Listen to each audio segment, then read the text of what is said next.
ಎಲ್ಲ ನನ್ನ ಸಹೃದಯ ಮಿತ್ರರೇ ಹಾಗೂ ನನ್ನ ನೆಚ್ಚಿನ ವಿದ್ಯಾರ್ಥಿ ಮಿತ್ರರೇ, ತಮಗೆಲ್ಲರಿಗೂ ಈ ದಿನದ ತರಗತಿಗೆ ಆತ್ಮೀಯವಾದಂಥ ಸ್ವಾಗತ. ಎಲ್ಲ ಮಿತ್ರರೇ, ಈ ಇಂದಿನ ತರಗತಿಯಲ್ಲಿ ನಾನು NSQF ಬಗ್ಗೆ ವಿಷಯವನ್ನು ಮಂಡನೆಯನ್ನು ಮಾಡ್ತಾ ಇದ್ದೆ. ಅದರಲ್ಲಿ ಮುಖ್ಯವಾಗಿ in the last class we discussed NSQF level, NSQFನ ವಿವಿಧ ಹಂತಗಳ ಬಗ್ಗೆ, NSQF ಲೆವೆಲ್ ಡಿಸ್ಕ್ರಿಪ್ಟರ್ಸ್ ಬಗ್ಗೆ. ಅದರಲ್ಲೂ ಮುಖ್ಯವಾಗಿ ಯಾವುದೇ ಹಂತವನ್ನು ನಾವು ತೆಗೆದುಕೊಳ್ಳಿ, ಎಲ್ಲ ಹಂತಗಳಲ್ಲೂ ರೆಸ್ಪಾನ್ಸಿಬಿಲಿಟೀಸ್, ಕೋರ್ ಸ್ಕಿಲ್, ಓಕೆ, ಅದೇ ರೀತಿ knowledge, professional skill and the process, ಇಷ್ಟು ವಿಷಯ ಪ್ರತಿ ಹಂತದಲ್ಲೂ ಕೂಡ ಬರೋದನ್ನು ನಾವು ನೋಡಿದ್ವಿ. ಅದನ್ನು ಇಟ್ಕೊಂಡು ಎಲ್ಲ ಲೆವೆಲ್ಸನ್ನು ನಾವು ಡಿಸ್ಕಷನ್ ಮಾಡಿದ್ವಿ ಇಂದಿನ ತರಗತಿಯಲ್ಲಿ. Today will discuss NSQF level 5 in CTS. ನಮ್ಮ ಕ್ರಾಫ್ಟ್ಸ್ಮನ್ ಟ್ರೈನಿಂಗ್ ಸ್ಕೀಮ್ನಲ್ಲಿ DGET, director general of employment and training, ನಾವು ಹೇಗೆ ಇದನ್ನು ಇಂಪ್ಲಿಮೆಂಟ್ ಮಾಡ್ಕೊಂಡಿದ್ದೀವಿ. ಅದರಲ್ಲಿ ಮುಖ್ಯವಾಗಿ ನಾನು ಪಿಟ್ಟರ್ ಮಾಸ್ಟರ್ ಆಗಿರೋದ್ರಿಂದ ನಮ್ಮ ಒಂದು ಪಿಟ್ಟರ್ ಟ್ರೇಡ್ ಬಗ್ಗೆ ಇಲ್ಲಿ ನಿಮಗೆ ವಿವರವನ್ನು ಕೊಡ್ತಾ ಹೋಗ್ತೀನಿ. So now let us come to today topics. NSQF in CTS, that is ITI ನಲ್ಲಿ ನಮ್ಮ NSQF ಯಾವ ರೀತಿ, NSQF ಲೆವೆಲ್ 5 ಯಾವ ರೀತಿ ಪಿಟ್ಟರ್ ಟ್ರೇಡ್ನಲ್ಲಿ ಇಂಪ್ಲಿಮೆಂಟ್ ಅನ್ನು ಮಾಡ್ಕೊಂಡಿದ್ದೀವಿ, ಹೇಗಿದೆ ಅದು, ನಮ್ಮ ಪಿಟ್ಟರ್ ಟ್ರೇಡ್ ಕೋರ್ಸ್ ಇನ್ಫಾರ್ಮೇಷನ್ಸ್, ಅದರಲ್ಲಿ ಫಸ್ಟ್ ಇಯರಲ್ಲಿ ಏನಿರುತ್ತೆ, ಸೆಕೆಂಡ್ ಇಯರಲ್ಲಿ ಏನಿರುತ್ತೆ, ಟ್ರೈನಿಂಗ್ ಸಿಸ್ಟಮ್ ಯಾವ ರೀತಿ ಇದೆ, ಮತ್ತು ಪಿಟ್ಟರ್ ಟ್ರೇಡ್ನಲ್ಲಿ ಟ್ರೈನಿಂಗನ್ನು ಪಡೆದ ನಂತರ ಆತನ ಪ್ರೋಗ್ರೆಷನ್ಸ್ ಪಾತ್ವೇ ಹೇಗಿದೆ, ಕೋರ್ಸ್ ಸ್ಟ್ರಕ್ಚರ್ ಹೇಗಿದೆ ಅನ್ನೋದನ್ನು ಈ ಒಂದು ಅವಧಿಯಲ್ಲಿ ಚರ್ಚೆಯನ್ನು ಮಾಡೋಣ. ನಾವು NSQF CTS trade, that is ನಮ್ಮ ITIಗಳಲ್ಲಿ ಈ national skill qualifications framework ಅನ್ನು ಯಾವ ರೀತಿ ಇಂಪ್ಲಿಮೆಂಟ್ ಅನ್ನು ಮಾಡ್ಕೊಂಡಿದ್ದೀವಿ ನೋಡೋಣ. ನಿಮಗೆ ಈಗಾಗಲೇ ಗೊತ್ತಿರುವಂಗೆ government of India as notified the establishment of national skill qualifications framework, that is NSQF, through the gazette of India, Part 1, Section 2 of the Ministry of Finance, Department of Economic Affairs. As per the notifications, New Delhi, the 27th December 2013 is came into effect all over India. NSQF ಅನ್ನ ಸದನದಲ್ಲಿ 27 December 2013ರಲ್ಲಿ ಪ್ರಕಟಣೆಯನ್ನು ಮಾಡೋದ್ರ ಮೂಲಕ ಅಖಂಡ ಭಾರತದಲ್ಲಿ ನಾವು ಈ ಒಂದು NSQF ಇಂಪ್ಲಿಮೆಂಟ್ ಮಾಡ್ಕೊಳ್ತೀವಿ. ಆದರೆ ನಮ್ಮ CTS ಟ್ರೇಡ್ನಲ್ಲಿ ಇದನ್ನು ಕೂಡ ನಾವು ಇಂಪ್ಲಿಮೆಂಟ್ ಮಾಡ್ಕೊಳ್ತೀವಿ. ಈ NSQF ಏನಿದೆ, ಈಗಾಗಲೇ ನಾನು ಇಂದಿನ ತರಗತಿನಲ್ಲೂ ಹೇಳಿದ್ದೀನಿ, ಇದು the NSQF shall be anchored by the national skill development agency, NSDA ಅಂತ ಹೇಳಿದೆ, and will be implemented through the national skill qualifications committee. NSQC ಇದೆ, ಆ ಮೂಲಕ ಇದನ್ನ ಅಖಂಡ ಭಾರತದಲ್ಲಿ ಇಂಪ್ಲಿಮೆಂಟ್ ಮಾಡೋದನ್ನು ನಾವು ತಿಳ್ಕೊಂಡಿದ್ದೀವಿ. NSQC ಏನಿದೆ, ನ್ಯಾಷನಲ್ ಸ್ಕಿಲ್ ಕ್ವಾಲಿಫಿಕೇಷನ್ ಕಮಿಟಿ ಏನಿದೆ, shall approve the qualifications and maintain the qualification list. ಇದು ಈ NSQF ಅನ್ನ ಫ್ರೇಮ್ ಮಾಡಬೇಕಾದ್ರೆ, ಇಂಪ್ಲಿಮೆಂಟ್ ಮಾಡಬೇಕಾದ್ರೆ ಆ ಒಂದು ಕ್ವಾಲಿಫಿಕೇಷನ್ಸ್ ಏನೇನು ಇರಬೇಕು, ಅರ್ಹತೆ ಏನಿರಬೇಕು, ಅದನ್ನು ಅಪ್ರೂವ್ ಮಾಡ್ತಕ್ಕಂಥದ್ದು ಮತ್ತು ಮೈಂಟೈನ್ ಮಾಡ್ತಕ್ಕಂಥದ್ದು ಅಖಂಡ ರಾಷ್ಟ್ರದಲ್ಲಿ ಆ ಒಂದು ಕಾರ್ಯವನ್ನು ನಿರ್ವಹಿಸುತ್ತೆ. ಯಾವುದು? National skill qualifications committee. ಇದು NSQF ಯಾವಾಗ ಇಂಪ್ಲಿಮೆಂಟ್ ಆಯಿತು ಅಂತ ನಾವು ನೋಡ್ಕೊಂಡ್ವಿ. ಆದರೆ ನಮ್ಮ CTS ಟ್ರೇಡ್ನಲ್ಲಿ 2015 implementations of NSQF in CTS 2015 ಮುಖ್ಯವಾಗಿ ಒಂದು 5 ಟ್ರೇಡ್ನಲ್ಲಿ ಇಂಪ್ಲಿಮೆಂಟೇಷನ್ ಮಾಡ್ತಾರೆ. ಅದರಲ್ಲಿ fitter, electrician, electronic mechanic, turner and welder ಅದಕ್ಕೆ ಸಂಬಂಧಪಟ್ಟಂತ ಆದೇಶ ಇದೆ. ಸೊ 12/8/2015 ಈ ಒಂದು NSQF ಅನ್ನ ನಮ್ಮ CTS ನಲ್ಲಿ ಇಂಪ್ಲಿಮೆಂಟ್ ಅನ್ನ ಮಾಡ್ತಾರೆ. 2015 ಆಗಸ್ಟ್ರಿಂದ ಈ ಒಂದು ರಾಷ್ಟ್ರೀಯ ಕೌಶಲ್ಯ ಅರ್ಹತಾ ಚೌಕಟ್ಟಿನ ಒಳಗಡೆ ನಾವು ತರಬೇತಿಯನ್ನ ನೀಡಬೇಕು ಅನ್ನೋ ಒಂದು ಮಾನದಂಡವನ್ನ NSQC ಇಂದ ಅಪ್ರೂವ್ ಮಾಡಿಸ್ಕೊಂಡು ನಮ್ಮ CTS ಟ್ರೇಡ್ನಲ್ಲಿ ITನಲ್ಲಿ ಇಂಪ್ಲಿಮೆಂಟ್ ಮಾಡ್ಕೊಳ್ತೀವಿ. ಮೊದಲನೇದಾಗಿ ಫಿಟ್ಟರ್ ಬರುತ್ತೆ, ಅದು NSQF ಲೆವೆಲ್ 4. ಅದೇ ರೀತಿ ಎಲೆಕ್ಟ್ರಿಷಿಯನ್ ಬರುತ್ತೆ, ಅದು NSQF ಲೆವೆಲ್ 4. ಅದೇ ರೀತಿ ಎಲೆಕ್ಟ್ರಾನಿಕ್ ಮೆಕ್ಯಾನಿಕ್ ಬರುತ್ತೆ, ಅದು NSQF ಲೆವೆಲ್ 4. ಮತ್ತೆ turner it's also NSQF level 4. ಮತ್ತೆ ವೆಲ್ಡರ್ ಬರುತ್ತೆ, ಅದನ್ನು NSQF ಲೆವೆಲ್ 3 ನಲ್ಲಿ ಇಂಪ್ಲಿಮೆಂಟ್ ಮಾಡಬೇಕು ಅಂತೇಳಿ ನಮ್ಮ DGET ministry of skill development and entrepreneurship director general of training ಅಲ್ಲಿಂದ ಆದೇಶ ಆಗುತ್ತೆ. ಅಂದಿನಿಂದ ನಾವೇನು ಮಾಡ್ತಾ ಇದ್ದೀವಿ, ನಮ್ಮ CTS ನಲ್ಲಿ ಹಂತವಾಗಿ ಬೇರೆ ಬೇರೆ ಟ್ರೇಡ್ಗಳಿಗೆಲ್ಲ ನಾವು ಇಂಪ್ಲಿಮೆಂಟನ್ನು ಮಾಡಿಕೊಡ್ತಾ ಇದ್ದೀವಿ. ಸೊ ಈ ಒಂದು national skill qualifications frame work ರೀತಿಯ ನಾವು ತರಬೇತಿಯನ್ನು ನೀಡ್ತಾ ಇದ್ದೀವಿ ITಗಳಲ್ಲಿ. ಈಗಾಗಲೇ ಗೊತ್ತು ನಿಮಗೆ what is the national skill qualifications frame work. ಯಾವ ರೀತಿ ಸರ್ ನಾವು ಟ್ರೈನಿಂಗ್ ಕೊಡೋದು ಈ ಫ್ರೇಮ್ ವರ್ಕ್ ಪ್ರಕಾರ ಅಂದರೆ, the National Skill Qualifications Framework organizes the qualifications according to a series of level, that is knowledge, skill, core skill and responsibilities. ಹೇಳಿದೆ ಆಗಲೇ ನಾನು ಲೆವೆಲ್ ಡಿಸ್ಕ್ರಿಪ್ಟರ್ಸ್ ಅನ್ನ ಹೇಳುವಾಗ, this implies the performance competency, deliverables competency, performance competency means deliverables ಅಂತ ಕರಿತೀವಿ at the workplace. These levels are represented in terms of learning outcomes which the learner must possess regardless of whether they were acquired through the formal or non-formal or informal learning. Okay? Then the level of a framework indicates different degrees of complexity of the learning outcomes. The lowest level often define the basic, generic or a vocational skill for people who can work effectively under the supervision.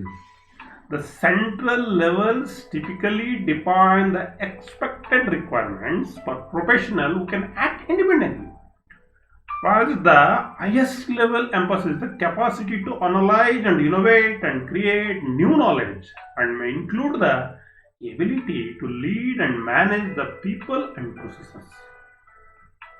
ಅಂದರೆ ಈ NSQF level ಏನಿದೆ ಇದು ಸಂಪೂರ್ಣವಾಗಿ ಸಾಮರ್ಥ್ಯ ಆಧಾರಿತ ಒಂದು ಶಿಕ್ಷಣ, competency based. Okay, so ಈ NSQF ನಲ್ಲಿ ನಾವು ಲೆವೆಲ್ಸ್ ಅಂತ ಹಿಂದೆ ನಾನು 1ರಿಂದ 10 ಲೆವೆಲ್ಗಳಿಗೂ ಹೇಳಿದೆ. ನಾನು levels relate to the factors, ಮುಖ್ಯವಾಗಿ process, professional knowledge, professional skill and the core skill and finally the responsibilities. ಇದ್ರ ಬಗ್ಗೆ ನಾನು ಹಿಂದೆ ಎಲ್ಲ ಲೆವೆಲ್ಸಲ್ಲೂ ಹೇಳಿ.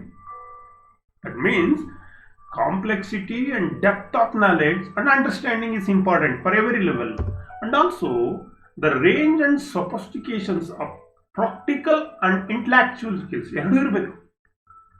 ಪ್ರಾಕ್ಟಿಕಲ್ ಜೊತೆಗೆ ಆ ಪ್ರಾಕ್ಟಿಕಲ್ನ ಎಕ್ಸಿಕ್ಯೂಟ್ ಮಾಡಲಿಕ್ಕೆ ನಮಗೆ ಯಾವ್ಯಾವ ರೀತಿಯಾದಂಥ ಇಂಟೆಲೆಕ್ಚುಯಲ್ ಸ್ಕಿಲ್ಸ್ ಬೇಕು ಅದೆಲ್ಲ ಇರಬೇಕು. Then degree of integration, independence and creativity required, degree of complications and predictability of the context and roles taken in relation to the colleagues, fellow workers. ಇಷ್ಟು ಅಂಶಗಳನ್ನು ನಾನು ಎಲ್ಲ ಲೆವೆಲ್ಗಳಲ್ಲಿ ಹೇಳಿದ್ದೀನಿ.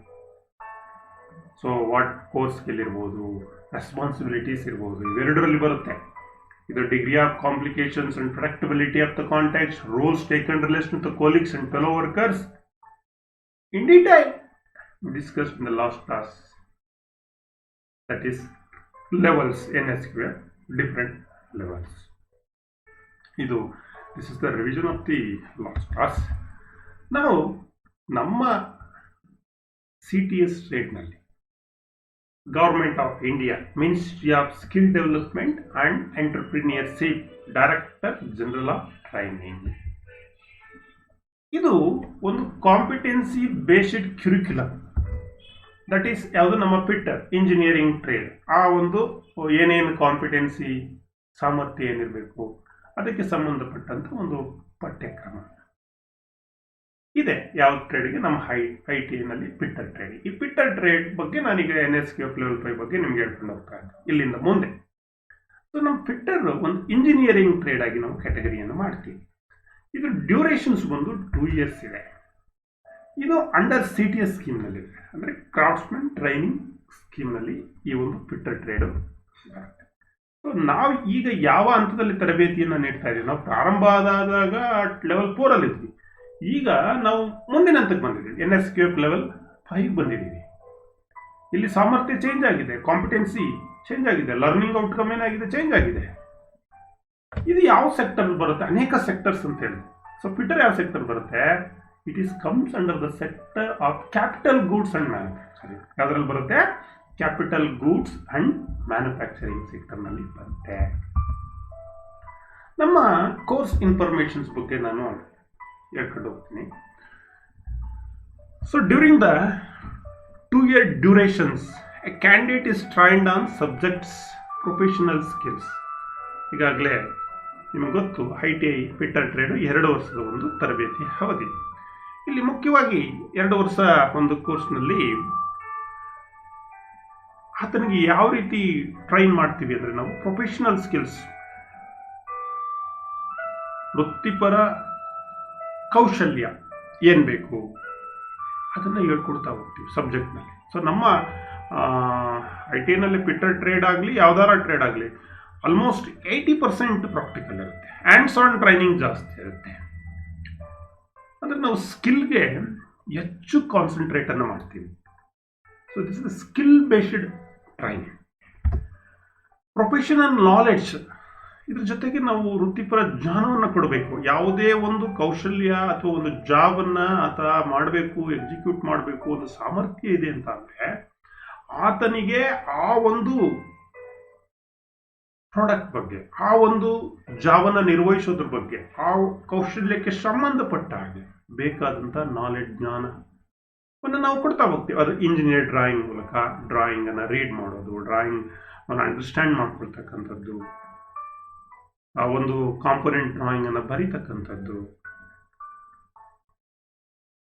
ಸೊ ಇಲ್ಲಿ ಅನೇಕ ಇಂಜಿನಿಯರ್ ಡ್ರಾಯಿಂಗ್ನಲ್ಲಿ ನಾವು ಸಬ್ಜೆಕ್ಟ್ನಲ್ಲಿ ಇನ್ ಡೆಪ್ತ್ ನಾವು ಹೋದಾಗ ಅಲ್ಲಿ ಪ್ರಾರಂಭದಿಂದನೇ ಅವನಿಗೆ letterings, numberings, lines,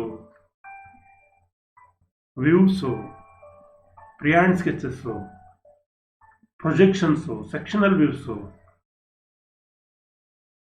first angle, third angle, ಈ ರೀತಿ ಒಂದು ನಾಲೆಡ್ಜನ್ನು ಅವನಿಗೆ ತುಂಬ್ತಾ ಹೋಗ್ತೀವಿ. ಜೊತೆಗೆ ಆತ ಆ ಒಂದು ಕೆಲಸವನ್ನು, ವರ್ಕನ್ನು ಮಾಡಲಿಕ್ಕೆ ಕೆಲವು ಮ್ಯಾಥಮೆಟಿಕಲ್ ಆ್ಯಂಡ್ ಅರ್ಥಮೆಟಿಕ್ ಅಂತ ನಾವೇನು ಕರಿತೀವಿ, ಆಲ್ಜಿಬ್ರಾಯಿಕ್ ಅಂತ ಏನು ಕರಿತೀವಿ, ಈ ಒಂದು ಸ್ಕಿಲ್ ಬೇಕಾಗುತ್ತೆ, ನಾಲೆಡ್ಜ್ ಬೇಕಾಗುತ್ತೆ. ಅದಕ್ಕೋಸ್ಕರ ಇಲ್ಲಿ works of science and calculations ಅನ್ನು ಹಾಕಿದ್ದೀವಿ. ಜೊತೆಗೆ ಇವತ್ತು ಪ್ರೆಸೆಂಟ್ ಒಂದು ನೌಕರಿಯನ್ನು ಪಡಿಬೇಕಾದ್ರೆ ಆತನಿಗೆ ಒಂದು ಮುಖ್ಯವಾದಂಥ ಸ್ಕಿಲ್ ಬೇಕು. ದಟ್ ಈಸ್ ಎಂಪ್ಲಾಯಬಿಲಿಟಿ ಸ್ಕಿಲ್ ಅಂತ ಕರಿತೀವಿ. ಸೊ ಆ ಎಂಪ್ಲಾಯಬಿಲಿಟಿ ಸ್ಕಿಲ್ ಕೂಡ ನಾವಿಲ್ಲಿ ಹೇಳ್ಕೊಡ್ತೀವಿ. In addition to these, candidate is entrusted to do project work and extracurricular activities to build up confidence. ಮತ್ತೆ ಇದು ನಮ್ಮದು ಪ್ರೊಫೆಷನಲ್ ಸ್ಕಿಲ್ ಇರ್ತೀವಿ, ಪ್ರೊಫೆಷನಲ್ ನಾಲೆಡ್ಜನ್ನು ಕೊಡ್ತೀವಿ, ಎಂಪ್ಲಾಯಬಿಲಿಟಿ ಸ್ಕಿಲ್ಲನ್ನು ಇಲ್ಲಿ ನಾವು ಕಳಿಸ್ತೀವಿ. ಇಂಜಿನಿಯರ್ ಡ್ರಾಯಿಂಗ್ ಬಗ್ಗೆ ತರಬೇತಿಯನ್ನು ನೀಡ್ತೀವಿ, ವರ್ಕ್ಶಾಪ್ ಕ್ಯಾಲ್ಕುಲೇಷನ್ಸ್ ಬಗ್ಗೆ ಆತನಿಗೆ ನಾಲೆಡ್ಜನ್ನು ಕಲಿಸ್ಕೊಡ್ತೀವಿ. ಇದ್ರ ಜೊತೆಗೆ ಆತನಿಗೆ ತನ್ನ ಕಾನ್ಫಿಡೆನ್ಸ್ ಬಿಲ್ಡಪ್ ಆಗಲಿಕ್ಕೋಸ್ಕರ ಅನೇಕ ಪ್ರಾಜೆಕ್ಟನ್ನು ಮಾಡಿಸ್ತಕ್ಕಂಥದ್ದು, ಎಕ್ಸ್ಟ್ರಾ ಕ್ಲರಿಕಲ್ ಆ್ಯಕ್ಟಿವಿಟಿಯನ್ನು ಕಂಡಕ್ಟ್ ಮಾಡ್ತಕ್ಕಂಥದ್ದು, ಆ ಮೂಲಕ ಅವನಲ್ಲಿ ಒಂದು ಕಾನ್ಫಿಡೆನ್ಸನ್ನು ಬಿಲ್ಡ್ ಮಾಡ್ತಕ್ಕಂಥ ಕಾರ್ಯ ನಾವು ಮಾಡ್ತೀವಿ. ಇದು ನಮ್ಮ ಕೋರ್ಸ್ನಲ್ಲಿ ಇದೆ, ಅದರಲ್ಲಿ ಬಿಟ್ಟಿರ್ತೀವಿ. The practical skills are imparted in simple to complex manner, and simultaneously theory subject is taught in the same passion to apply cognitive knowledge and while executing the task. ನೋಡಿ, ಇಲ್ಲಿ ನಾವು ಒಬ್ಬ ಟ್ರೈನಿ ನಮಗೆ ಬಂದ ತಕ್ಷಣ ಅವನಿಗೆ ತೆಗೆದುಕೊಂಡೋಗಿ ಒಂದು ಮೆಷಿನ್ ಮೇಲೆ ಬಿಟ್ಬಿಡಲ್ಲ. ಸೊ ಸಿಂಪಲ್ ಟು ಕಾಂಪ್ಲೆಕ್ಸ್ ಹೋಗ್ತೀವಿ. ಮೊದಲು ಆತನಿಗೆ ಏನು ಬೇಕು, ಸೇಫ್ಟಿಯಿಂದ ಹಿಡಿದು ಸರಳವಾಗಿ ಆತನಿಗೆ ಕಲಿಸೋದ್ರಿಂದ ಹಿಡಿದು ನಂತರ ಆತನಿಗೆ ಏನು ಮಾಡ್ತೀವಿ, ಕಾಂಪ್ಲೆಕ್ಸ್ ಮ್ಯಾನರ್ ಅಂದರೆ ದೊಡ್ಡದು, ಮೇಲ್ಮೇಲೆ ಹಂತವಾಗಿ ಸ್ಕಿಲ್ಲನ್ನು ಇಂಪಾರ್ಟ್ ಮಾಡ್ತಾ ಇರ್ತೀವಿ. ಇದ್ರ ಜೊತೆಗೆ ಪ್ರಾಕ್ಟಿಕಲ್ ಇಲ್ಲಿದೆ ಅಂತಂದ್ರೆ, ಉದಾಹರಣೆಗೆ ಇಲ್ಲಿ ಡ್ರಿಲ್ಲಿಂಗ್ ಪ್ರಾಕ್ಟಿಕಲ್ ಮಾಡಬೇಕು, ಅಥವಾ ವೆಲ್ಡಿಂಗ್ ಅನ್ನು ಮಾಡಬೇಕು, ಅಥವಾ ಟರ್ನಿಂಗ್ ಅನ್ನು ಮಾಡಬೇಕು ಅಂತ ಅಟ್ ದ ಸೇಮ್ ಟೈಮ್ ಅದಕ್ಕೆ ಬೇಕಾದಂಥ, ಆ ಪ್ರಾಕ್ಟಿಕಲ್ಗೆ ಬೇಕಾದಂಥ ಥೇರಿ ಏನಿದೆ, ಆ ಥೇರಿ ಸಬ್ಜೆಕ್ಟ್ಸ್, ಉದಾಹರಣೆಗೆ ಟ್ರೇಡ್ ಥೇರಿ ಅಂತ ಕರಿತೀವಿ, ಅಥವಾ ಅದಕ್ಕೆ ಬೇಕಾದಂಥ ಡ್ರಾಯಿಂಗ್ಸ್, ಇಂಜಿನಿಯರ್ ಡ್ರಾಯಿಂಗ್, ಅದಕ್ಕೆ ಏನಾದರೂ ಅದಕ್ಕೆ ಬೇಕಾದಂಥ, ಈಗ ಉದಾಹರಣೆಗೆ ಒಂದು ಲೆಕ್ಕ ಬತ್ತು, ಏನು ಗೊತ್ತು, ಕಟಿಂಗ್ ಸ್ಪೀಡನ್ನು ಕ್ಯಾಲ್ಕುಲೇಟ್ ಮಾಡಬೇಕಾಗುತ್ತೆ, ಟೈಮನ್ನು ಕ್ಯಾಲ್ಕುಲೇಟ್ ಮಾಡಬೇಕಾಗುತ್ತೆ. ಅಂಥದ್ದನ್ನು ಕ್ಲಾಸ್ ರೂಮ್ ಲೆಸನ್ಸ್ನಲ್ಲಿ ನಾವು ರಿಲೇಟೆಡ್ ಇನ್ಸ್ಟ್ರಕ್ಷನ್ಸ್ ಅಂತ ಕರಿತೀವಿ. ನಾವು ಆತನ ಪ್ರೊಫೆಷನಲ್ ಸ್ಕಿಲ್ಗೆ ಯಾವ್ಯಾವ ರಿಲೇಟೆಡ್ ಇನ್ಸ್ಟ್ರಕ್ಷನ್ಸ್ ಬೇಕೋ ಅದನ್ನು ಸೈಮಲ್ಟೇನಿಯಸ್ ಆಗಿ ನಾವೇನು ಮಾಡ್ತೀವಿ, ಹೇಳ್ತಾ ಹೋಗ್ತೀವಿ. ಇದು ನಮ್ಮ ಕೋರ್ಸ್ನಲ್ಲಿ ಇರ್ತಕ್ಕಂಥ method. The practical part starts with the basic fitting with tolerance level ±0.5. ನೋಡಿ, ನಾವು ಪ್ರಾಕ್ಟಿಕಲ್ ಫಸ್ಟ್ ಆತ ಬಂದ ತಕ್ಷಣ ನಾವೆಲ್ಲ ನಮ್ಮ ಹೈಟ್ ಬಗ್ಗೆ ತಿಳಿಸಿ, ಇಲ್ಲಿರ್ತಕ್ಕಂಥ ಎಲ್ಲ ಮೆಥಡ್ಸು ಎಲ್ಲ ತಿಳಿಸಿ, ನಮ್ಮ ಸಿಸ್ಟಮ್ಸ್ ಬಗ್ಗೆ ತಿಳಿಸ್ತೀವಿ. ಮತ್ತು ಆತನಿಗೆ ಬೇಸಿಕ್ ಫಿಟ್ಟಿಂಗ್ ಫಸ್ಟ್ ಅವನನ್ನು ಕಲಿಸ್ಲಿಕ್ಕೆ ನಾವು ಪ್ರಯತ್ನ ಪಡ್ತೀವಿ. ಅದರಲ್ಲಿ ಅವನಿಗೆ ಒಂದು ಟಾಲರೆನ್ಸ್ ಲೆವೆಲನ್ನು ಕೊಡ್ತೀವಿ. That level is ±0.5. ಸ್ಟಾರ್ಟಿಂಗ್ ಅಲ್ಲಿ that is simple. That complex, ಅವನು ಅಂತಿಮ ಘಟ್ಟದಲ್ಲಿ ಅವನ ತರಬೇತಿಯನ್ನು ಮುಗಿಸ್ತಾ ಇದ್ದಾನೆ ಅಂದಾಗ ಫೈನಲಿ ±0.02 mm ಇನ್ನು ಆಂಗ್ಯುಲರ್ ಟಾಲರೆನ್ಸ್. ಫಸ್ಟ್ ಅವನಿಗೆ 1 ಡಿಗ್ರಿ ಬೆವೆಲ್ ಪ್ರೊಟ್ರಾಕ್ಟ್ರು, ಕಾಂಬಿನೇಷನ್ ಸೆಟ್ನ ಬೆವೆಲ್ ಗೇಜನ್ನು ಇಟ್ಕೊಂಡು ಮೆಜರ್ ಮಾಡೋದು ಕಲಿತಾನೆ, ಮಾರ್ಕಿಂಗ್ ಮಾಡೋದನ್ನು ಕಲಿತಾನೆ, angular measurement. At the final the candidate, the trainee will do the tolerance range up to 10 minutes or 5 minutes. Vernier bevel ಪ್ರೊಟ್ರಾಕ್ಟರ್ನ use ಮಾಡೋದಕ್ಕೆ ಕಲಿತಾನೆ. The broad components covered under professional skills subject ಯಾವ್ಯಾವ ರೀತಿ ಇದೆ, ಯಾವ ಕಾಂಪೊನೆಂಟ್ಸ್ನ ನಾವು ಕವರ್ ಮಾಡ್ತೀವಿ first ಇಯರಲ್ಲಿ. ಈಗ ಬಂದರೆ ಮೊದಲನೇದಾಗಿ ಪಿಟ್ಟರ್ ಫಸ್ಟ್ ಇಯರ್, ಇದು 2 ವರ್ಷ ಅಂತ ಹೇಳಿದೆ. ಅದರಲ್ಲಿ 2 ಎಕ್ಸಾಮ್ ಮಾಡ್ತಾ ಇದ್ದೀವಿ ನಾವೀಗ. ಫಸ್ಟ್ ಇಯರ್ಗೆ 1 ಎಕ್ಸಾಮ್, ಸೆಕೆಂಡ್ ಇಯರ್ಗೆ 1 ಎಕ್ಸಾಮ್. ಅದರಲ್ಲಿ ಫಸ್ಟ್ ಇಯರ್ನಲ್ಲಿ ಏನನ್ನು ಕಲಿಸ್ತೀವಿ, NSQF level 5 ಸಂಬಂಧಪಟ್ಟಾಗೆ the practical part starts with basic fitting in the beginning, and the candidate also imparted training on alloy trade, sheet metal, welding, which leads to the multi skilling. ನೋಡಿ, first ಇಯರ್ನಲ್ಲೇ ಆತನಿಗೆ basic fitting, basic measurements ಬಗ್ಗೆ ಟ್ರೈನಿಂಗನ್ನು ಕೊಡ್ತಾ ಹೋಗ್ತೀವಿ. ಇದರ ಜೊತೆಯಲ್ಲೇ alloy trades ಬಗ್ಗೆ, ಉದಾಹರಣೆಗೆ sheet metal work ಇರ್ಬೋದು, ಆರ್ಕ್ ವೆಲ್ಡಿಂಗ್ ಇರ್ಬೋದು, ಗ್ಯಾಸ್ ವೆಲ್ಡಿಂಗ್ ಇರ್ಬೋದು, ಟರ್ನಿಂಗ್ ಇರ್ಬೋದು, ಲೇತ್ ವರ್ಕ್ ಇರ್ಬೋದು, ಇದನ್ನು ಕಲಿಸ್ತೀವಿ. ಯಾತಕ್ಕೆ? ಮಲ್ಟಿ ಸ್ಕಿಲ್ಲನ್ನು ಕೊಡಲಿಕ್ಕೆ. Then in the basic fitting the skills important ಏನೇನು ಕಲಿಸ್ತೀವಿ ಬೇಸಿಕ್ ಫಿಟ್ಟಿಂಗಲ್ಲಿ? ಸಾಯಿಂಗ್ ಮಾಡ್ತಕ್ಕಂಥದ್ದು, ಫೈಲಿಂಗ್ ಮಾಡ್ತಕ್ಕಂಥದ್ದು, ಮಾರ್ಕಿಂಗ್ ಮಾಡ್ತಕ್ಕಂಥದ್ದು, chipping, measurements, riveting, soldering, brazing, drilling ಇವೆಲ್ಲ ಮಾಡ್ಲಿಕ್ಕೆ ಬರ್ಬೇಕು. ಇವೆಲ್ಲವನ್ನ ಕಲಿಸ್ತೀವಿ. ಇವೆಲ್ಲ ಒಬ್ಬ ಫಿಟ್ಟರ್ ಫಸ್ಟ್ ಇಯರ್ಗೆ ಸೇರಿದಾನೆ ಅಂತ ಅಂದ್ರೆ ಆತನಿಗೆ ಇದೆಲ್ಲ ಬರಬೇಕು. ಹ್ಯಾಕ್ಸಾ ಮಾಡಕ್ ಬರಬೇಕು, ಫೈಲಿಂಗ್ ಮಾಡಕ್ ಬರಬೇಕು, ಮಾರ್ಕಿಂಗ್ ಮಾಡ್ಲಿಕ್ಕೆ ಬರಬೇಕು, ಚಿಪ್ಪಿಂಗ್ ಮಾಡ್ಲಿಕ್ಕೆ ಬರಬೇಕು, ಮೆಜರ್ಮೆಂಟ್ಸ್ ಬರಬೇಕು, ಆತನಿಗೆ ರಿವಿಟಿಂಗ್ ಮಾಡಕ್ ಬರಬೇಕು, ಸಾಲ್ಡ್ರಿಂಗ್ ಮಾಡಕ್ ಬರಬೇಕು, ಬ್ರೇಜಿಂಗ್ ಬರಬೇಕು, ವೆಲ್ಡಿಂಗ್ ಬರಬೇಕು, ಟರ್ನಿಂಗ್ ಬರಬೇಕು, ಡ್ರಿಲ್ಲಿಂಗ್ ಬರಬೇಕು, ಗ್ರೈಂಡಿಂಗ್ ಬರಬೇಕು. ಮತ್ತೆ ಇವಕ್ಕೆಲ್ಲ ಸಂಬಂಧಪಟ್ಟ ಹಾಗೆ ಸೇಫ್ಟಿ ಆಸ್ಪೆಕ್ಟ್ಸ್, ಸುರಕ್ಷಿತವಾಗಿ ಕೆಲಸ ಮಾಡ್ತಕ್ಕಂಥದ್ದು, personal, machine and general safety ಏನಿದೆ ಇವೆಲ್ಲ ಮ್ಯಾಂಡೇಟರಿ. ಇವೆಲ್ಲ ಆತನಿಗೆ that is the learning outcomes of the fitter trainee. The accuracy achieved. Accuracy ಅವ್ನು ಬಂದಾಗ ಎಷ್ಟು ಬರುತ್ತೆ, ಎಷ್ಟಿರುತ್ತೆ? ±0.5 ಇರುತ್ತೆ. ಸೊ ಆನ್ ದ ಲಾಸ್ಟ್ ±0.02 ಹೋಗ್ತಾನೆ. ಫಸ್ಟ್ ಇಯರ್ನಲ್ಲಿ ±0.025 mm ಅಲ್ಲಿವರೆಗೆ ಅಕ್ಯುರೇಸಿಯನ್ನು ಅವನು ಮಾಡಬೇಕು, ಅದನ್ನು ಕಲಿಸ್ತೀವಿ. ಅಂಡ್ ಆಲ್ಸೋ ಎಲ್ಲ safety aspects, occupational safety and health and environment, ಮತ್ತು ಪರ್ಸನಲ್ ಪ್ರೊಟೆಕ್ಟಿವ್ ಎಕ್ವಿಪ್ಮೆಂಟ್ಸ್, ಯಾವ್ಯಾವ ಪರ್ಸನಲ್ ಪ್ರೊಟೆಕ್ಟಿವ್ ಹೆಲ್ಮೆಟ್ ಇರ್ಬೋದು, ಗ್ಲೌಸ್ ಇರ್ಬೋದು, ಗಾಗಲ್ಸ್ ಇರ್ಬೋದು, ಬೂಟ್ಸ್ ಇರ್ಬೋದು, ಎಪ್ರಾನ್ ಇರ್ಬೋದು, ಲೈಕ್ ದಟ್. ಮತ್ತು ಎಲ್ಲ fighting equipment like fire extinguisher class A, class B, class C, class D and first aid. In addition to first aid ಬಗ್ಗೆ ಆತನಿಗೆ ನಾಲೆಡ್ಜ್. ಜೊತೆಗೆ ಇನ್ ಮಾಡ್ರನ್ 5S ಸಾಫ್ಟ್ ಸ್ಕಿಲ್ಸ್ ಅಂತ ಕರೀತೀವಿ. 5S ಇನ್ ಸೀರಿ, ಸೀಟೂನ್, ಸಿಟ್ಸುಕೆ, ಸಿಕೆಟ್ ಸ್ಟೋವ್, ಇದರ ಬಗ್ಗೆ ಆತನಿಗೆ ನಾವೇನು ಮಾಡ್ತೀವಿ, ಜ್ಞಾನವನ್ನ, ನಾಲೆಡ್ಜ್, ಪ್ರೊಫೆಷನಲ್ ನಾಲೆಡ್ಜನ್ನು ಕೊಡ್ತಾ ಹೋಗ್ತೀವಿ ಸೈಮಲ್ಟೇನಿಯಸ್ ಆಗಿ. ಫಸ್ಟ್ ಇಯರ್ನಲ್ಲಿ ಡಿಫರೆಂಟ್ ಡ್ರಿಲ್ಲಿಂಗ್ ಆಪರೇಷನ್ಸ್, ಅದು ಬ್ಲೈಂಡ್ ಹೋಲ್ ಇರ್ಬೋದು, ಹ್ಯಾಂಗುಲರ್ ಹೋಲ್ ಇರ್ಬೋದು, ಕೌಂಟರ್ ಸಿಂಕಿಂಗ್ ಇರ್ಬೋದು, ಕೌಂಟರ್ ಬೋರಿಂಗ್ ಇರ್ಬೋದು, ರೀಮಿಂಗ್ ಇರ್ಬೋದು, half hand grinding, tapping, external thread cutting, different fits, sliding fit ಮಾಡೋದು, ಸ್ಕ್ರಾಪಿಂಗ್ ಮಾಡ್ತಕ್ಕಂಥದ್ದು, ನಟ್ಟು, ಬೋಲ್ಟು, ರಿವಿಟು, ಸ್ಟಡ್, ಸ್ಕ್ರೂಸನ್ನು ಯೂಸ್ ಮಾಡಿಕೊಂಡು ಕಾಂಪೊನೆಂಟನ್ನು ಜಾಯಿನ್ ಮಾಡ್ತಕ್ಕಂಥದ್ದು, ಫ್ಯಾಷನಿಂಗ್.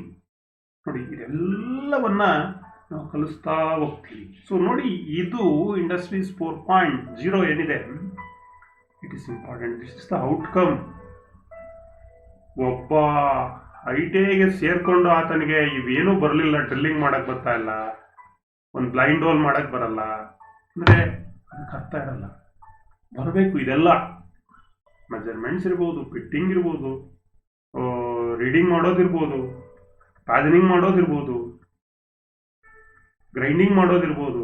ಸೊ ಒಬ್ಬ ಫಿಟ್ಟರ್ ಗ್ರೈಂಡಿಂಗ್ ಅಂದ ತಕ್ಷಣ ಅಟ್ಲೀಸ್ಟ್ ಆತನಿಗೆ ಸ್ಕ್ರೈಬರನ್ನು ಸರಪನ್ ಮಾಡ್ಕೊಳ್ಳಿಕ್ಕೆ ಬರಬೇಕು, ಪಂಚನ್ನು ಸರಪನಿಂಗ್ ಮಾಡ್ಕೊಳ್ಳಿಕ್ಕೆ ಬರಬೇಕು, ಡ್ರಿಲ್ ಬಿಟ್ಟನ್ನು ಗ್ರೈಂಡ್ ಮಾಡ್ಲಿಕ್ಕೆ ಬರಬೇಕು, ಚಿಜಲನ್ನು ಗ್ರೈಂಡ್ ಮಾಡ್ಲಿಕ್ಕೆ ಬರಬೇಕು. Okay, single point cutting tool, lathe cutting tools, ಇದನ್ನು ಗ್ರೈಂಡ್ ಮಾಡ್ಲಿಕ್ಕೆ ಬರಬೇಕು. ಇದು ಬಂದಾಗಲೇ ಆತನ ಔಟ್ಕಮ್, ಆತನಿಗೆ ಆ ಸ್ಕಿಲ್ ಇದೆ ಅಂತ ನಾವೇನು ಒಂದು ಇದಕ್ಕೆ ಬರ್ಬೋದು. So this is the outcomes. Then the accuracy achieved is ±0.04 mm and angular accuracy to 30 minutes.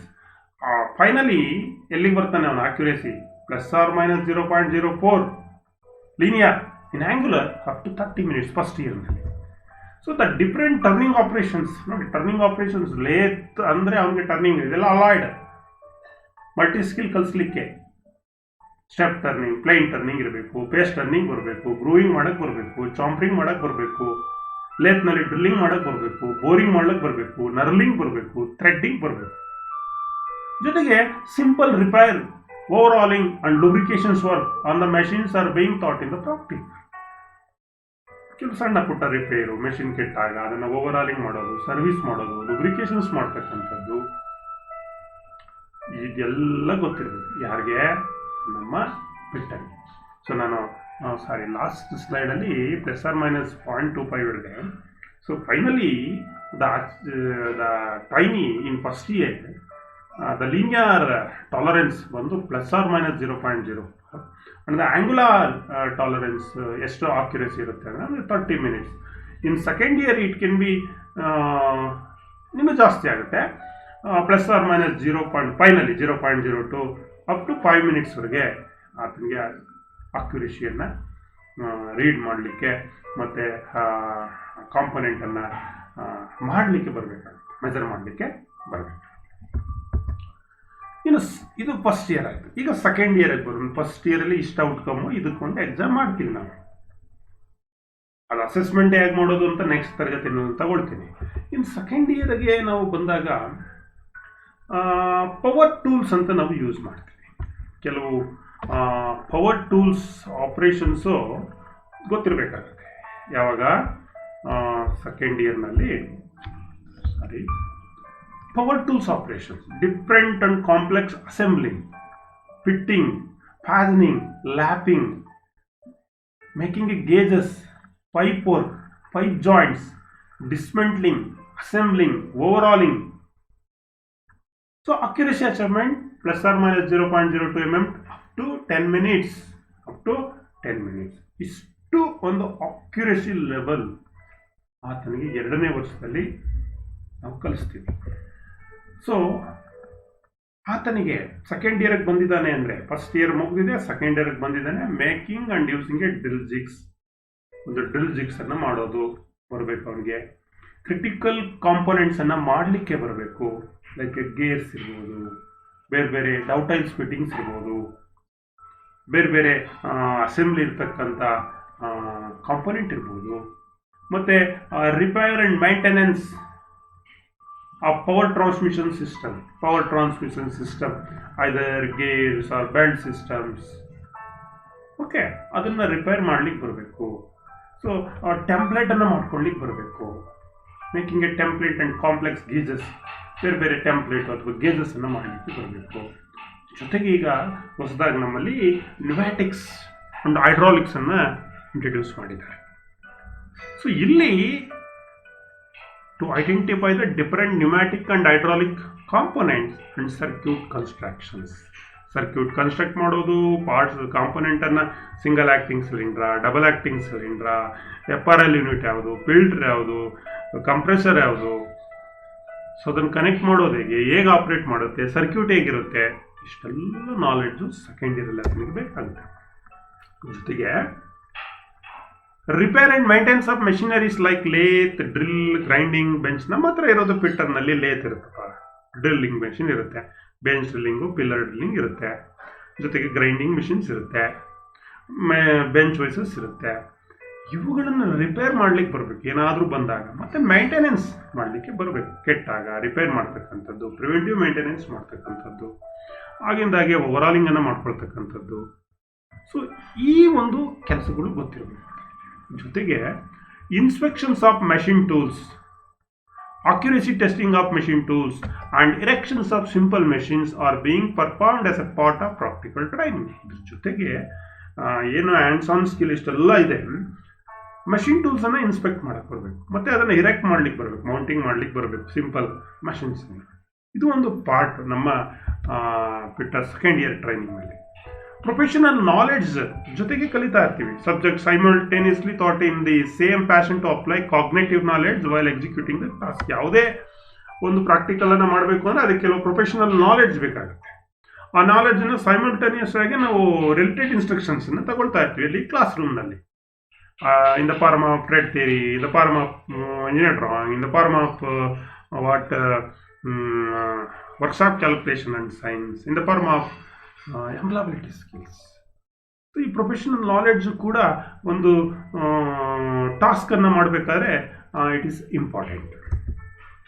In addition the component likes physical properties of engineering materials, ನೋಡಿ it is also important. Metallurgy, physical properties ಏನೇನಿದೆ, mechanical properties ಏನೇನಿದೆ engineering ಮೆಟೀರಿಯಲ್ಸ್ನಲ್ಲಿ, ಇದ್ರ ಬಗ್ಗೆನೂ ಕೂಡ ನಾವು ತಿಳ್ಕೊಳ್ಬೇಕಾಗುತ್ತೆ. Different types of irons, ಯಾವ್ಯಾವ ಥರ iron, cast iron, wrought iron, pig iron, alloys, properties and uses. That means metallurgical and metalworking process such as heat treatment ಬಗ್ಗೆ ಗೊತ್ತಿರಬೇಕು. ಕೋಟಿಂಗ್ ಬಗ್ಗೆ ಗೊತ್ತಿರಬೇಕು. ದಟ್ ಈಸ್ ಸರ್ಫೇಸ್ ಕೋಟಿಂಗ್ ಅಂತ ಕರಿತೀವಿ, ಕೇಸ್ ಹಾರ್ಡನಿಂಗ್ ಅಂತ ಕರಿತೀವಿ. Working materials with finished surface, aluminium ಇರ್ಬೋದು, ಡ್ಯುರಾಲಿನಿಯಂ ಇರ್ಬೋದು, ಸ್ಟೈನ್ಲೆಸ್ ಸ್ಟೀಲ್ ಇರ್ಬೋದು. This are all non ferrous metals. Ferrous metal, non ferrous metal, ಸಂಪೂರ್ಣ ಮೆಟಲರ್ಜಿಕಲ್ ಮೆಟಲ್ಸ್ ಬಗ್ಗೆ ನಮಗೆ ನಾಲೆಡ್ಜ್ ಇರಬೇಕು. Mechanical property, physical property and process, manufacturing process and ferrous metal, non ferrous metal ಮತ್ತು ferrous alloy. Okay, so ಇವುಗಳ ಬಗ್ಗೆ ನಮಗೆ knowledge ಬರಬೇಕಾಗುತ್ತೆ. ಅದನ್ನು ಎಲ್ಲಿ ನಾವು ಕಲ್ತ್ಕೊಳ್ತೀವಿ ಅಂದರೆ ಸೆಕೆಂಡ್ ಇಯರ್ ಪಿಟ್ಟರ್ನಲ್ಲಿ ಇದೆಲ್ಲ ಬರುತ್ತೆ. This are all the outcomes, learning outcomes. ಜೊತೆಗೆ ನೋಡಿ, this is also important, interchangeability. So interchangeability is the ability of the component to get replace in place of old one or worn out one without getting any additional repair or additional any operations. Interchangeability ಬಗ್ಗೆ ನಮಗೆ knowledge ಇರಬೇಕು. Mass ಪ್ರೊಡಕ್ಷನಲ್ಲಿ interchangeability is very very important. ಯಾವ ರೀತಿ ಟಾಲರೆನ್ಸನ್ನು express ಮಾಡ್ತೀವಿ, bilateral tolerance ಅಂದರೆ ಏನು, ಯೂನಿಲಾಟ್ರಲ್ ಟಾಲರೆನ್ಸ್ ಅಂದರೆ ಏನು, as per bureau of Indian standard ಬಗ್ಗೆ ಏನೇನು ಪಿಟ್ಸ್ ಇದೆ, ಕ್ಲಿಯರೆನ್ಸ್ ಪಿಟ್ ಇರ್ಬೋದು, ಟ್ರಾನ್ಸಿಷನ್ ಪಿಟ್ ಇರ್ಬೋದು, ಇಂಟರ್ಫರೆನ್ಸ್ ಪಿಟ್ ಇರ್ಬೋದು, ಇದರ ಬಗ್ಗೆ ನಮಗೆ ಒಂದು ನಾಲೆಡ್ಜ್ ಬೇಕು. ಮತ್ತು ಇದ್ರ ಜೊತೆಗೆ special files, honing, different bearing, bearing mounting, bearing dismounting, bearing specifications, method of lubrications, ಇವೆಲ್ಲವನ್ನು ನಾವು ಥಿಯರಿ ಪಾರ್ಟ್ನಲ್ಲಿ ಕವರ್ ಮಾಡ್ತಾ ಹೋಗ್ತೀವಿ. ಟೋಟಲ್ ಮಿನಿಮಮ್ ಒಂದು 2 ಅಥವಾ 3 ಪ್ರಾಜೆಕ್ಟನ್ನು at the end of this ಅಲ್ಲೊಂದು ಗ್ರೂಪ್ ಮಾಡಿ. ಈಗ ಉದಾಹರಣೆಗೆ ಒಂದು 20 ಜನ ಟ್ರೈನಿಸ್ ಇದ್ದಾರೆ ಅಂದರೆ ಒಂದು 5 ಜನ ಅಥವಾ 6 ಜನ ಏನು ಮಾಡ್ತೀವಿ, ಒಂದು 3 ಗ್ರೂಪನ್ನು ಮಾಡಿ, ಅಥವಾ ಒಂದು 4 ಗ್ರೂಪನ್ನು ಮಾಡಿ, ಅಥವಾ ಒಂದು 2 ಗ್ರೂಪನ್ನು ಮಿನಿಮಮ್ ಒಂದು 2 ಗ್ರೂಪ್ಸನ್ನು ಮಾಡಿ, 10 ಜನ 2 ಗ್ರೂಪ್ ಮಾಡಿ ಒಂದು 3 ಪ್ರಾಜೆಕ್ಟನ್ನು ಮಾಡಿಸ್ತಕ್ಕಂಥದ್ದು. ಯಾವುದಾದ್ರೂ ಇವೆಲ್ಲ ಕವರ್ ಆಗಬೇಕು, ಸ್ಕಿಲ್ಸ್ ಎಲ್ಲ ಕವರ್ ಆಗಬೇಕು. ಪ್ರಾಜೆಕ್ಟ್ ಅಂತ ಅಂದರೆ ನಮ್ಮ ಇಂಜಿನಿಯರಿಂಗ್ ಪ್ರಾಜೆಕ್ಟ್ ಥರ ಯಾವುದೋ ಒಂದು ಹೊಸದನ್ನು ಮಾಡಲೇಬೇಕು ಅಂತಲ್ಲ. ನಮ್ಮ ವಾಟರ್ ಆಲ್ 2 ವರ್ಷದಲ್ಲಿ ಆತ ಏನನ್ನ ಕಲಿತಾನೆ ಇವೆಲ್ಲ ಸ್ಕಿಲ್ಲಲ್ಲಿರಬೇಕು, ಆ ಒಂದು ಪ್ರಾಜೆಕ್ಟಲ್ಲಿರಬೇಕು. ಆ ರೀತಿ ಅನೇಕ ಪ್ರಾಜೆಕ್ಟು ನಮ್ಮ ಕ್ವಾಲಿಫಿಕೇಶನ್ ಪ್ಯಾಕ್ಸ್ ಪ್ರಕಾರ ನಮ್ಮ ಥಿಯರಿ ಪ್ರಾಕ್ಟಿಕಲಲ್ಲೇ ಇದೆ, ಪ್ಯಾಕಲ್ಲೇ ಇದೆ, ಪ್ಯಾಕಲ್ಲೇ ಅದಿದೆ. ಆ ಪ್ರಾಕ್ಟಿಕಲ್ ಎಕ್ಸಸೈಸ್ ಯಾವ್ಯಾವ ಪ್ರಾಜೆಕ್ಟ್ಸು ಎಲ್ಲ ಕವರ್ ಆಗ್ತಕ್ಕಂಥದ್ದು ಇದೆ. ಸೊ ನಾವೇನಿಲ್ಲಿ ನಮ್ಮ ಸಿಲೆಬಸ್ಸನ್ನು ಬಿಟ್ಟು ಹೊರಗಡೆ ಹೋಗೋದೇನು ಬೇಕಾಗಿಲ್ಲ. ನಾವು ಸಿಲೆಬಸ್ನಲ್ಲೇ ಏನು ನಮ್ಮ ಡಿಸೈನ್ ಮಾಡಿದ್ದಾರೆ, ಪ್ಯಾಕೇಜ್ ಏನಿದೆ, ಲರ್ನಿಂಗ್ ಪ್ಯಾಕೇಜಸ್ ಏನಿದೆ ನಮ್ಮಲ್ಲಿ ಕ್ಯುರಿಕ್ಯುಲಮದಲ್ಲಿ, ಅದರಲ್ಲೇ ಎಲ್ಲ ಪ್ರಾಜೆಕ್ಟ್ಸನ್ನು ಕೊಟ್ಟಿದ್ದಾನೆ.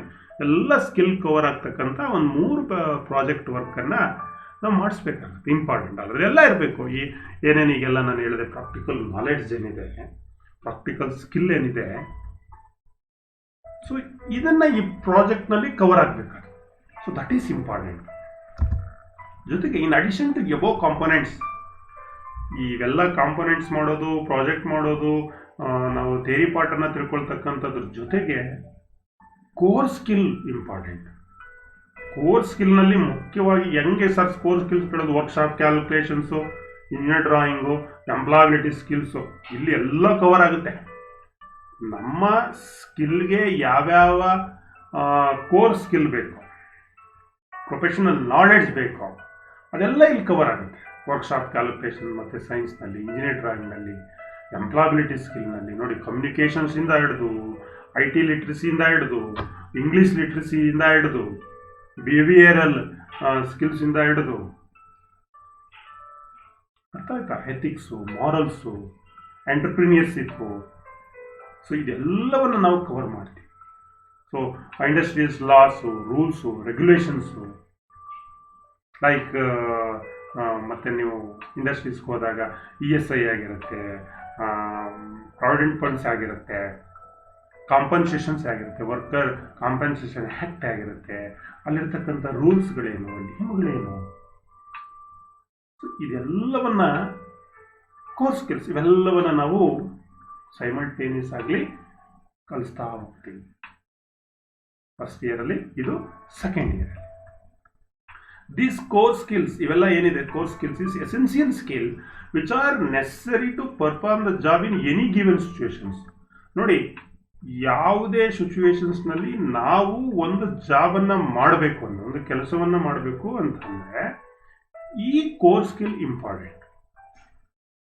ಸೊ ಒಂದು ಜಾಬನ್ನು ಮಾಡಿದ ತಕ್ಷಣ ಅದ್ರ ಡ್ರಾಯಿಂಗ್ ನಾವು ಅಂಡರ್ಸ್ಟ್ಯಾಂಡಿಂಗ್ ಮಾಡ್ಕೊಳ್ಳಿಕ್ಕೆ ಬರಬೇಕು, ಆ ಡ್ರಾಯಿಂಗ್ ಅನ್ನ ರೀಡ್ ಮಾಡ್ಲಿಕ್ಕೆ ಬರಬೇಕು, ಆ ಡ್ರಾಯಿಂಗ್ ಅನ್ನ ಎಕ್ಸಿಕ್ಯೂಟ್ ಮಾಡ್ಲಿಕ್ಕೆ ಬರಬೇಕು. ಮತ್ತೆ ಒಂದು ಕೆಲಸವನ್ನ ಮಾಡುವಾಗ ಕಮ್ಯುನಿಕೇಶನ್ ಸ್ಕಿಲ್ಸ್ ಬೇಕಾಗುತ್ತೆ, IT ಸ್ಕಿಲ್ಸ್ ಬೇಕಾಗುತ್ತೆ, ಇಂಗ್ಲಿಷ್ ಸ್ಕಿಲ್ಸ್ ಬೇಕಾಗುತ್ತೆ, IT literacy, English literacy. These are all important to perform the job in any situations. So ಇದಿಷ್ಟು ಫಸ್ಟ್ ಇಯರ್ ಮತ್ತು ಸೆಕೆಂಡ್ ಇಯರ್ನಲ್ಲಿ ಪ್ರತ್ಯೇಕವಾಗಿ ನಾವು ಏನೇನನ್ನ ಕಲಿಬೇಕು, ಲರ್ನಿಂಗ್ ಔಟ್ಕಮ್ಸ್ ಏನು ಬರಬೇಕು ಅಂತ ನಾನು ನಿಮಗೆ ಹೇಳಿದೆ. ನಾನು ಮತ್ತೊಂದು ಸರಿ ನಿಮಗೆ ಲರ್ನಿಂಗ್ ಔಟ್ಕಮ್ಸ್ ಬಗ್ಗೆನೇ ಇಂಡಿವಿಜುವಲ್ ಆಗಿ ನಾನು ತಿಳಿಸ್ತೀನಿ.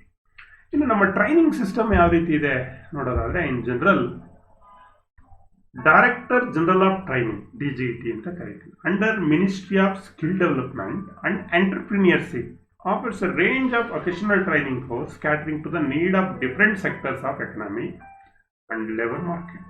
ಈಗ ನಾನು ಯಾವುದು ನಮ್ಮ ಪಿಟ್ಟರ್ ಟ್ರೇಡ್ ಬಗ್ಗೆ ಇಲ್ಲಿವರೆಗೆ ಫಸ್ಟ್ ಇಯರ್ ಸೆಕೆಂಡ್ ಇಯರಲ್ಲಿ ಏನಿದೆ ಅಂತ ಹೇಳಿದೆ. ಅದೇ ರೀತಿ ಬೇರೆ ಬೇರೆ ಟ್ರೇಡ್ನಲ್ಲಿ ಎಲೆಕ್ಟ್ರಿಷಿಯನ್ ಇರ್ಬೋದು, EM ಇರ್ಬೋದು, ಅವರ ಸಿಲೆಬಸ್ ಕ್ಯುರಿಕ್ಯುಲಮದಲ್ಲಿ ಇದೆಲ್ಲ ಕೊಟ್ಟಿರ್ತಾನೆ, ಏನೇನು ಔಟ್ಕಮ್ಸ್ ಬರಬೇಕು ಆತನಿಗೆ, ಕೋರ್ಸ್ ಸ್ಟ್ರಕ್ಚರ್ಸು, ಕೋರ್ಸ್ ಬಗ್ಗೆ ಇನ್ಫಾರ್ಮೇಷನ್ಸ್ ಇರುತ್ತೆ. ಸೊ ನಮ್ಮ ಒಂದು training system ministry of skill development and entrepreneurship ಕೆಳಗಡೆ ಬರ್ತಕ್ಕಂಥ ಡೈರೆಕ್ಟರ್ ಜನರಲ್ ಆಫ್ ಟ್ರೈನಿಂಗ್ ಅವರ ಅಂಡರ್ನಲ್ಲಿ ಇದು ವೃತ್ತಿಪರ ಶಿಕ್ಷಣ ತರಬೇತಿ. ಇಲ್ಲಿ ಬೇರೆ ಬೇರೆ ನಮ್ಮ ಸೆಕ್ಟರ್ಸ್ ಯಾವ್ಯಾವ ಸೆಕ್ಟರ್ಸ್ಗೆ ಬೇಕು, ಈಗ ಮ್ಯಾನುಫ್ಯಾಕ್ಚರಿಂಗ್ಸ್ ಆ್ಯಂಡ್ ಗೂಡ್ಸ್ ಇದನ್ನು ಫಿಟ್ಟರ್ದು ಹೇಳಿದ್ವಿ ನಾವು. ಅದೇ ರೀತಿ ಬೇರೆ ಬೇರೆ ಸೆಕ್ಟರ್ಸ್ ಇದೆ, ಅಗ್ರಿಕಲ್ಚರ್ ಇರ್ಬೋದು, ಕನ್ಸ್ಟ್ರಕ್ಷನ್ಸ್ ಇರ್ಬೋದು, ಅಥವಾ ಪ್ಲಂಬಿಂಗ್ ಇರ್ಬೋದು, ಅಥವಾ ಎಲೆಕ್ಟ್ರಿಕಲ್ ಇರ್ಬೋದು, ಅಥವಾ ಎಲೆಕ್ಟ್ರಾನಿಕ್ ಮೆಕ್ಯಾನಿಕ್ ಇರ್ಬೋದು. ಈ ಥರ there are so many sectors of economy and labour market. ಇಂಡಸ್ಟ್ರೀಸ್ಗೆ ಏನು ಬೇಕು ಲೇಬರ್ಸು, ಅದಕ್ಕೆ ಸಂಬಂಧಪಟ್ಟಂಗೆ ಅನೇಕ ಟ್ರೇಡ್ಸನ್ನು ನಾವು ನಮ್ಮಲ್ಲಿ the vocational training programmes are delivered under the aegis of directorate general of training DGT ಅಂತ ಕರಿತೀವಿ.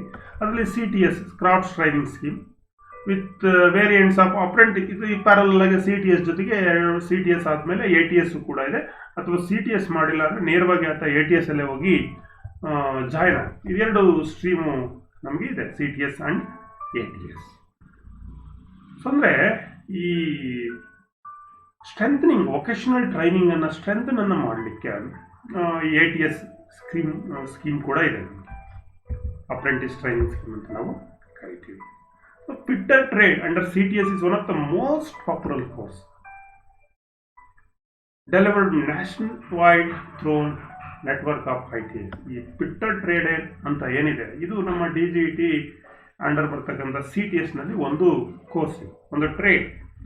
ಇದು ಖಂಡ ಭಾರತದಲ್ಲಿರ್ತಕ್ಕಂಥ ಎಲ್ಲ ITIಗಳಲ್ಲಿ ಈ ಒಂದು ಪಾಪ್ಯುಲರ್ ಕೋರ್ಸ್. ಇದು ತುಂಬ ಜನಪ್ರಿಯವಾದಂಥ ಕೋರ್ಸ್. ಎಲ್ಲೆಲ್ಲ ITI ಇದೆ ಆಲ್ಮೋಸ್ಟ್ 90-95% ಎಲ್ಲ ITIಗಳಲ್ಲೂ ನಮ್ಮ ಫಿಟ್ಟರ್ ಟ್ರೇಡ್ ಅನ್ನೋದು ಇದ್ದೇ ಇರುತ್ತೆ.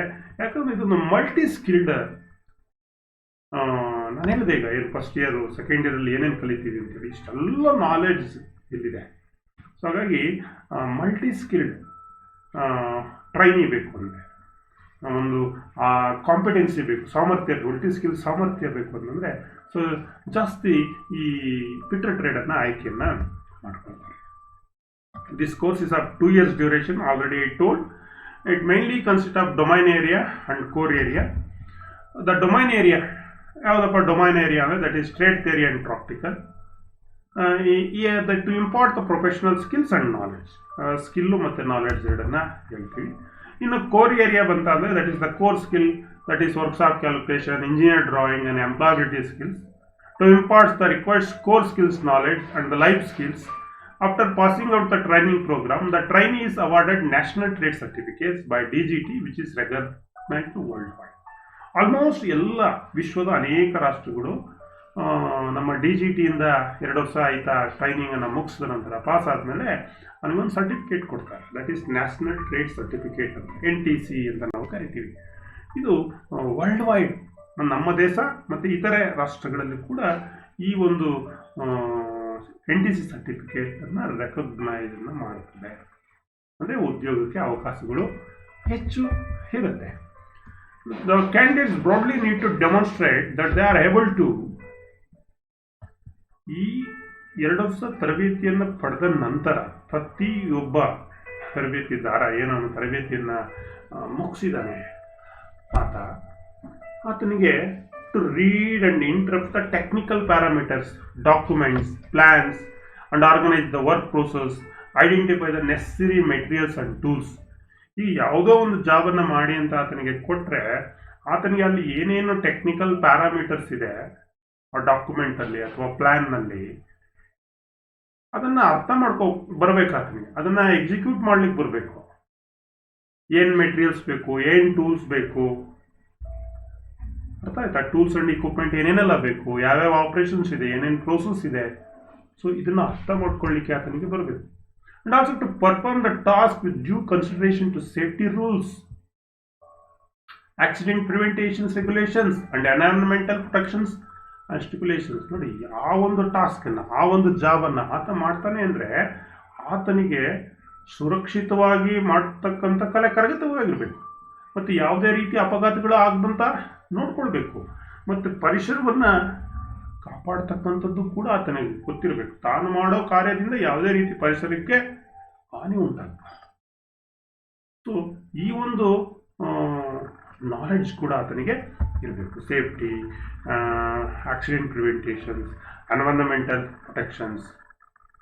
ಮತ್ತು ಒಂದು ಟಾಸ್ಕನ್ನು ಕೊಟ್ಟಾಗ to apply the professional skills, ಆ ಟಾಸ್ಕನ್ನು ಕಂಪ್ಲೀಟ್ ಮಾಡಬೇಕು ಅಂದರೆ, ಆ ಜಾಬನ್ನು ಮಾಡಬೇಕು ಅಂತ ಅಂದರೆ ಆತನಿಗೆ ಅಲ್ಲಿ ಅವನು ಏನು ಕಲ್ತಿದ್ದಾನೆ, ಕೌಶಲ್ಯ, ಜ್ಞಾನ, ಆತ ಕಲ್ತಿರ್ತಕ್ಕಂಥ ಕೋರ್ ಸ್ಕಿಲ್ಸು ಮತ್ತು ಎಂಪ್ಲಾಯಬಿಲಿಟಿ ಸ್ಕಿಲ್ಸು, ಅದನ್ನು ಆತ ಏನು ಮಾಡಬೇಕು, ಅಪ್ಲೈ ಮಾಡ್ಕೋಬೇಕಾಗುತ್ತೆ. ಒಂದು ಜಾಬನ್ನು ಮಾಡಬೇಕಾದ್ರೆ ಅವನು ಕಲ್ತಿರೋದನ್ನೆಲ್ಲ ಇಲ್ಲಿ ಆತ ಬಳಸಬೇಕು.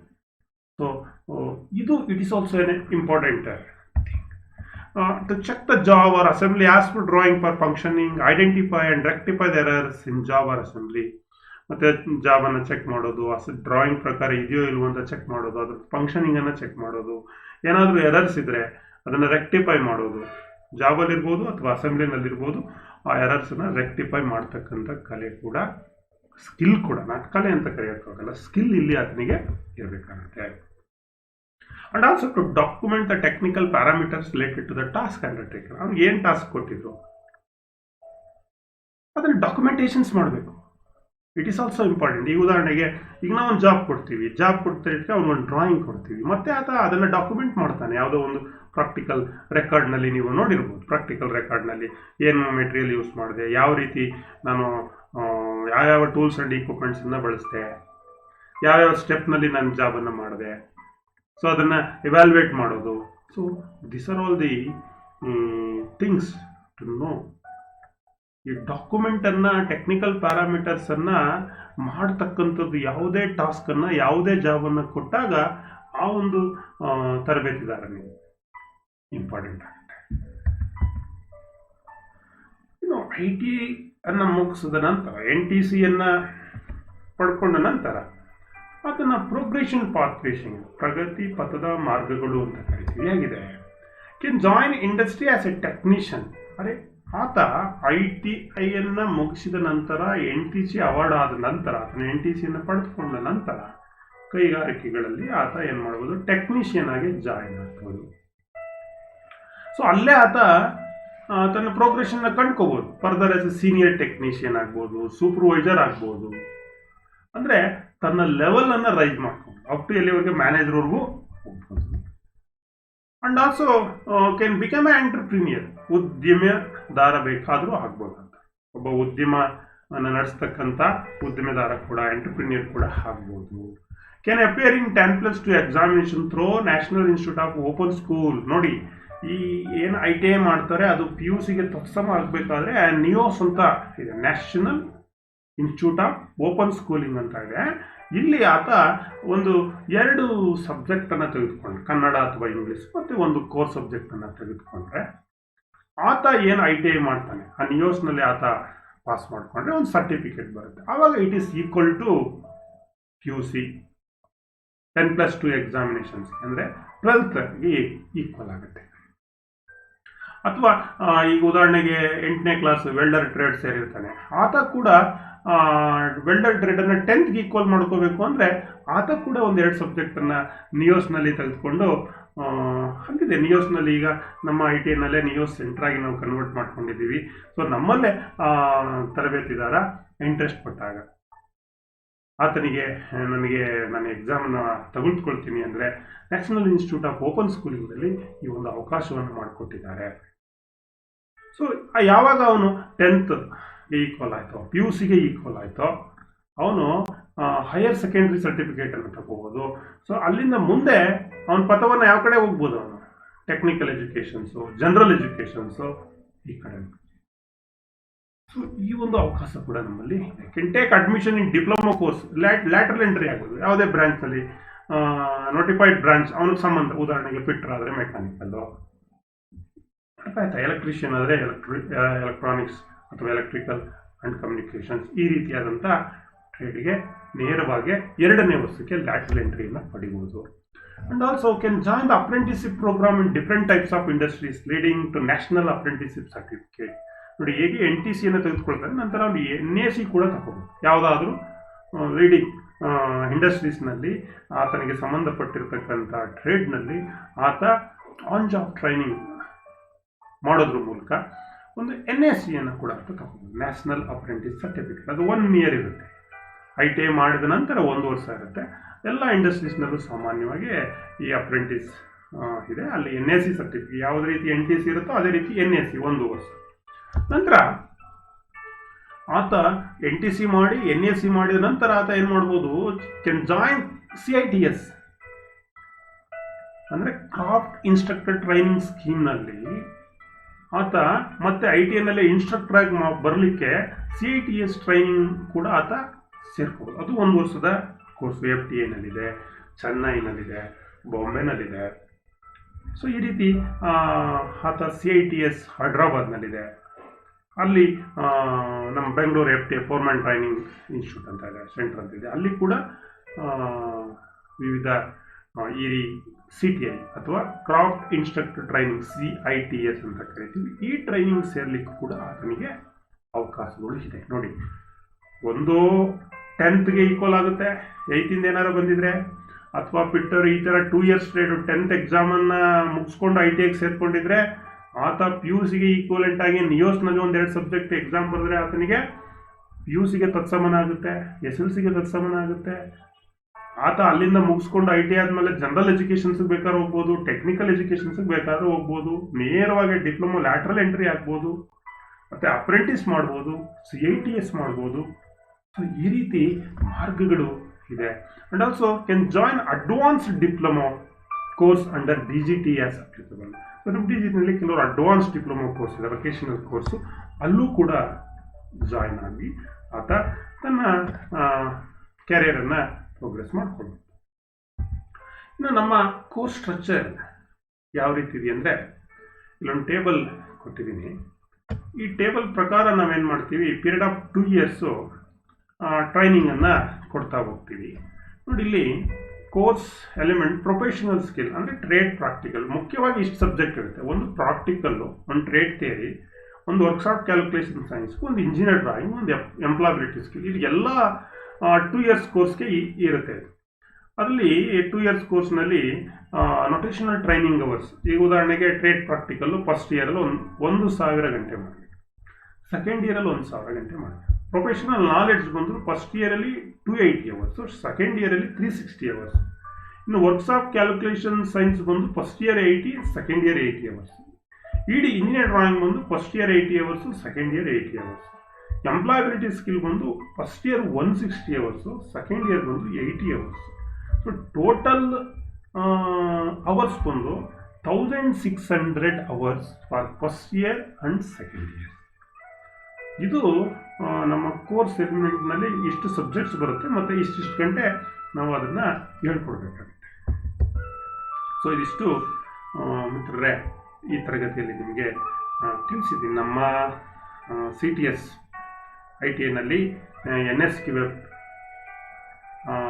ನ್ಯಾಷನಲ್ ಸ್ಕಿಲ್ ಕ್ವಾಲಿಫಿಕೇಷನ್ಸ್ ಫ್ರೇಮ್ವರ್ಕನ್ನು ಯಾವ ರೀತಿ ನಾವು ಇಂಪ್ಲಿಮೆಂಟ್ ಮಾಡ್ಕೊಂಡಿದ್ದೀವಿ.